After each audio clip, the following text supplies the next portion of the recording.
Bismillahirrahmanirrahim. Assalamualaikum warahmatullahi wabarakatuh. Perkenalkan, saya Ihsan Hidayat, NIM 17522141, jurusan akuntansi syariah, yang akan mempresentasikan hasil proposal skripsi saya. Latar belakang masalah, rumusan masalah, tujuan masalah, batas masalah, dan metodologi penelitian. Latar belakang, industri perbankan syariah di Indonesia secara berangsur-angsur telah mendapat banyak perhatian dari berbagai pihak dalam upaya peningkatan peran di industri perbankan nasional. Dalam 5 tahun terakhir, performa perbankan syariah di Indonesia justru mengalami penurunan. Industri perbankan syariah di Indonesia secara berangsur-angsur telah mendapat banyak perhatian dari berbagai pihak dalam upaya peningkatan peran di industri perbankan nasional. Dalam 5 tahun terakhir, performa perbankan syariah di Indonesia justru mengalami penurunan. YAKAT dan CSR diharapkan mampu meningkatkan image perusahaan karena perusahaan dapat memberi informasi mengenai kinerja keuangan, sehingga transaksi bisnis perusahaan akan mengalami peningkatan. YAKAT juga dapat dijadikan pendorong untuk mendapatkan laba. Para investor berinvestasi untuk mendapatkan return yang tinggi karena informasi mengenai kinerja keuangan ini dapat diperlukan untuk mendapatkan informasi yang relevan. Perusahaan yang kinerjanya rendah tentu tidak menarik minat para investor. Tidak menutup kemungkinan bagi investor yang telah menanamkan modalnya akan menarik kembali modalnya. Begitu juga sebaliknya. Apabila suatu perusahaan mempunyai kinerja yang bagus, maka investor akan tertarik untuk menanamkan modalnya. Menurut Rika Febi Ramadan dan Nurani dan kawan-kawan, tingkat dan dana zakat berpengaruh signifikan terhadap kinerja CSR yang diproyeksikan dengan return on asset pada Bank Umum Syariah di Indonesia berdasarkan ISR Index. Pada penelitian lain, Muhammad Bahrul Ilmi juga mengemukakan tingkat pengungkapan CSR dalam laporan tahunan perusahaan yang diukur dari CSD dan YAKAT perusahaan secara simultan berpengaruh positif dan signifikan, tetapi kerja pada penelitian Muhammad Bahrul diproyeksikan dengan return of equity. Sedangkan pada penelitian Kadek Rosliana dan kawan-kawan memberikan kesimpulan bahwa corporate social responsibility berpengaruh negatif namun tidak signifikan terhadap ROE. CSR berpengaruh positif dan signifikan terhadap ROE. Ketiga, CSR berpengaruh positif dan signifikan terhadap ROE. Hasil penelitian Kadek dan kawan-kawan ini bertentangan dengan hasil penelitian Muhammad Bahrul yang mengatakan ROE berpengaruh positif. Berdasarkan latar belakang di atas, penulis tertarik untuk menulis tentang CSR dan YAKAT kinerja keuangan.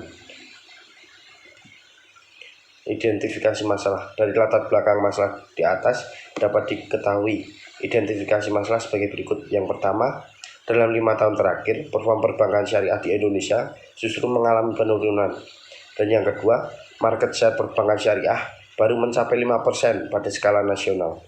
Dan yang ketiga, perkembangan jumlah aset, pembiayaan, dan investasi perbankan syariah mengalami tren penurunan dari tahun 2010 hingga 2014. Sama seperti yang dialami oleh perbankan konvensional.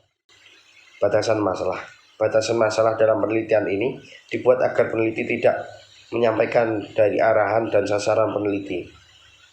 Batasan masalah dalam penelitian yaitu memfokuskan pada pengaruh CSR dan zakat pada kinerja keuangan. Rumusan masalah. Berdasarkan latar belakang identifikasi masalah dan batasan masalah yang telah diuraikan di atas, maka peneliti merumuskan masalah sebagai berikut. Yang pertama, apakah terdapat pengaruh CSR terhadap ROA? Yang kedua, apakah terdapat pengaruh zakat terhadap ROA? Yang ketiga, apakah terdapat pengaruh CSR terhadap ROE? Dan yang keempat, apakah zakat berpengaruh terhadap ROE? Manfaat penelitian. Penelitian ini diharapkan dapat memberikan manfaat sebagai berikut. Yang pertama, bagi bank syariah dapat dijadikan bahan evaluasi dalam menyelenggarakan dan memahami zakat dan CSR, serta pengaruhnya terhadap kinerja perbankan syariah.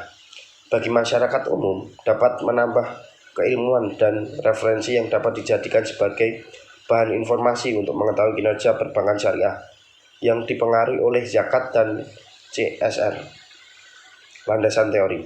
Menurut Ghazali dan Karir 2007, yaitu teori stakeholder, mengatakan bahwa perusahaan bukanlah entitas yang hanya beroperasi untuk kepentingan sendiri, namun harus mampu memberikan manfaat bagi stakeholdernya. Keberadaan suatu perusahaan dengan dukungan para stakeholder akan sangat berpengaruh kuat karena pada dasarnya perusahaan dapat mendapatkan support yang lebih dari stakeholder. Dapat dilihat bahwa peranan dari stakeholder tersebut sangat penting bagi perusahaan. Untuk itu perusahaan seharusnya menitik beratkan perhatian kepada para stakeholdernya, bukan hanya kepada pemilik perusahaan itu saja. Sampelnya pelaksanaan CSR ke berbagai aspek yang ada seperti pegawai, masyarakat, lingkungan, dan ekonomi. Jika hal-hal ini kurang diperhatikan sesuai dengan teori stakeholder, perusahaan akan mengalami kesulitan dalam mendapatkan dukungan sumber daya untuk mencapai tujuan, yakni memperoleh keuntungan yang optimal. Kerangka berpikir. Hipotesis pertama, terdapat pengaruh CSR terhadap ROA, di mana dengan melakukan aktivitas CSR, perusahaan dapat meningkatkan kepercayaan masyarakat terhadap produk perusahaan, sehingga reputasi perusahaan juga meningkat di mata masyarakat melalui teori legitimasi yang akan berpengaruh kepada sikap konsumen terhadap produk perusahaan. Hasil penelitian tersebut menjelaskan bahwa terdapat hubungan positif signifikan antara CSR dan ROA. Hipotesis kedua, terdapat pengaruh zakat terhadap ROA. Zakat memiliki pengaruh yang positif terhadap kinerja perusahaan. Hal ini sesuai dengan penelitian yang dilakukan oleh Ramadhani 2010.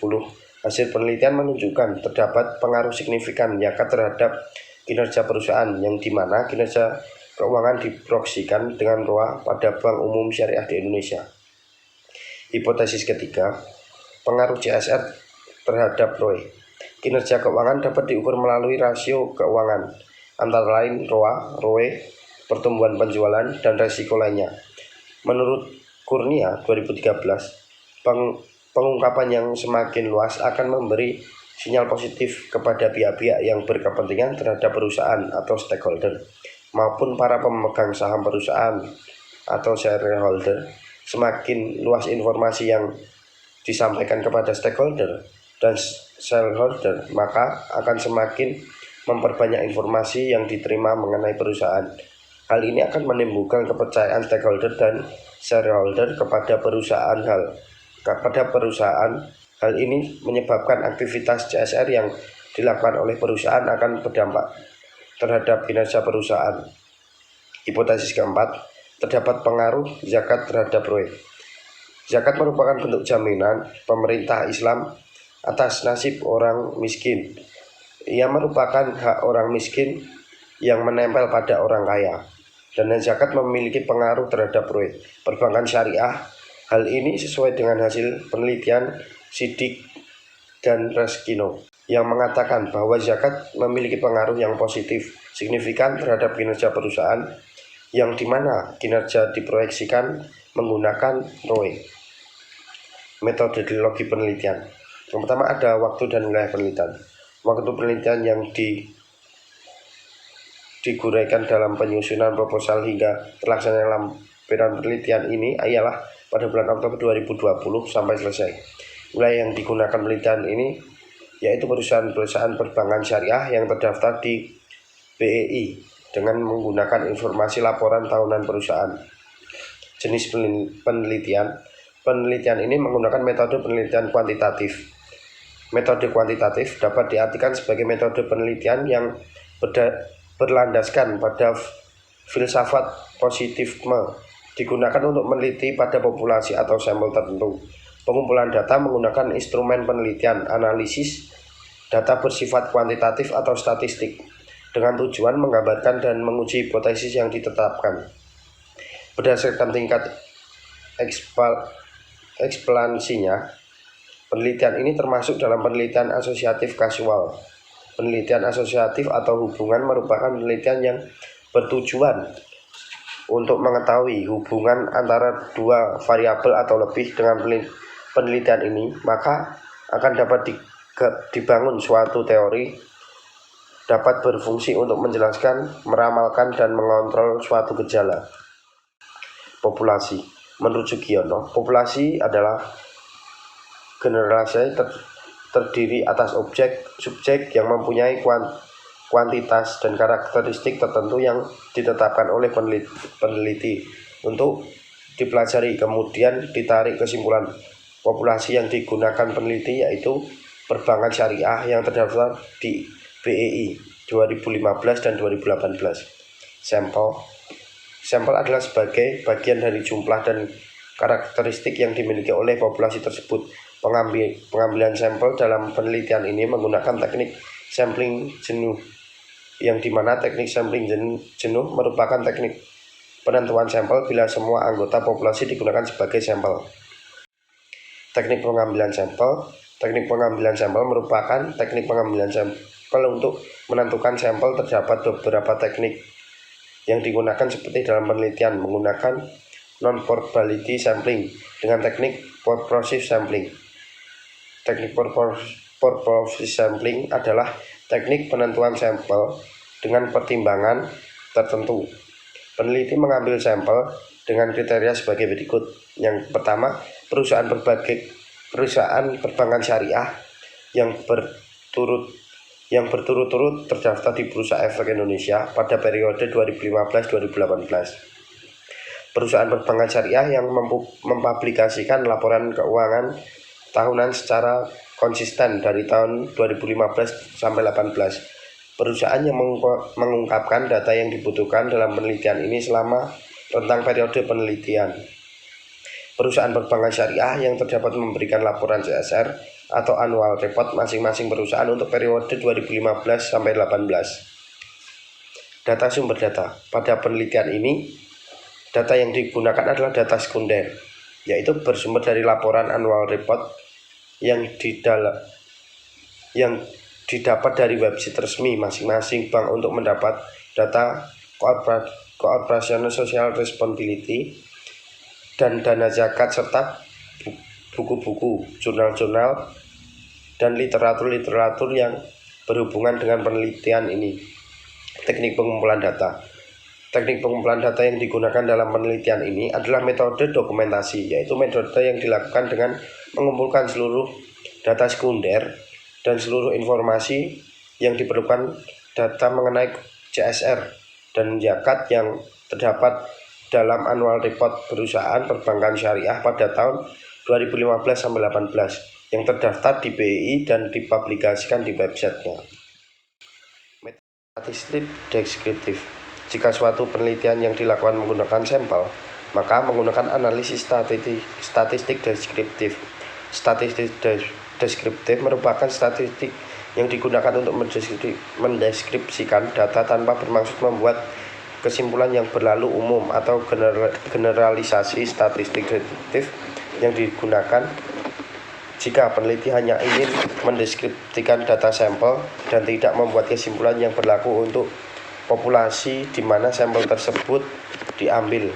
Termasuk dalam statistik deskriptif antara lain yaitu penyajian data melalui tabel, grafik, diagram, lingkaran, piktogram, perhitungan mean, modus, median, perhitungan desil, persentil, perhitungan penyebaran melalui rata-rata dan standar deviasi, perhitungan presentase. Uji asumsi klasik. Uji normalitas digunakan untuk menguji apakah dalam model regresi variabel penggunaan atau residual memiliki distribusi normal. Uji ini dilakukan untuk mengetahui apakah sampel yang diambil berasal dari populasi yang terdiri normal. Pengujian normalitas dilakukan dengan menggunakan uji Kolmogorov-Smirnov. Uji ini dilakukan dengan memasukkan nilai residual ke dalam pengujian non-parametrik. Jika nilai signifikan lebih kecil dari 0,05 dan Z lebih besar dari 1,96, maka data tidak terdistribusikan secara normal. Data akan terdistribusikan secara normal jika Z lebih besar dari 1,96 dan signifikan lebih besar dari 0,05. Uji multikolerialitas. Uji multikolerialitas digunakan untuk menguji pada model regresi apakah ditemukan adanya korelasi antara variabel bebas independen. Multikolerialitas bisa dilihat dari nilai toleransi valuan dan lawan variansi informal atau VIV. Kriteria penguji pada uji multikolerialitas jika nilai dari VIV lebih besar dari 10 dan nilai dari toleransi lebih kecil dari 0,10, maka tidak terjadi gejala multikoleriasi sebagai apabila nilai VIV lebih kecil daripada 10 dan nilai toleransi lebih besar daripada 10, maka terjadi gejala multikolerialitas antara variabel independen dalam model regresi. Uji heteroskeditasi digunakan untuk menguji apakah dalam model regresi terjadi ketidaksamaan variansi dari residual suatu pengamat ke pengamat yang lain. Apabila variansi dan residual suatu pengamat ke pengamat lain tetap, maka disebut homoskeditasi, dan jika berada disebut heteroskeditasi. Model regresi yang baik adalah homoskeditasi atau tidak terjadi heteroskeditasi.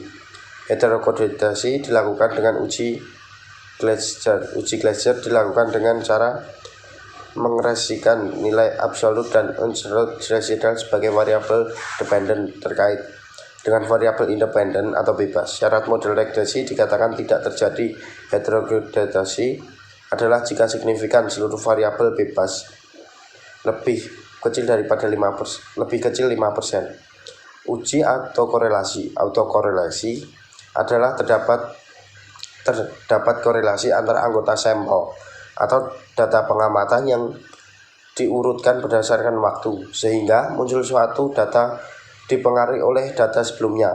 Autokorelasi muncul pada regresi yang menggunakan data berkala. Model regresi yang baik adalah tidak terjadi autokorelasi. Metode penguji dilakukan dengan uji Rubin-Watson. Autokorelasi terjadi apabila korelasi antara anggota sampel yang diurutkan berdasarkan waktu penyimpanan asumsi ini biasanya muncul pada observasi yang menggunakan data time series. Konsekuensinya pada autokorelasi ini adalah varian sampel tidak dapat menggambarkan variasi populasinya. Untuk mengetahui suatu persamaan regresi ada atau tidak korelasi dapat diuji dengan Rubin atau Watson sebagai berikut. A. Terjadi autokorelasi positif jika nilai DW di bawah min 2.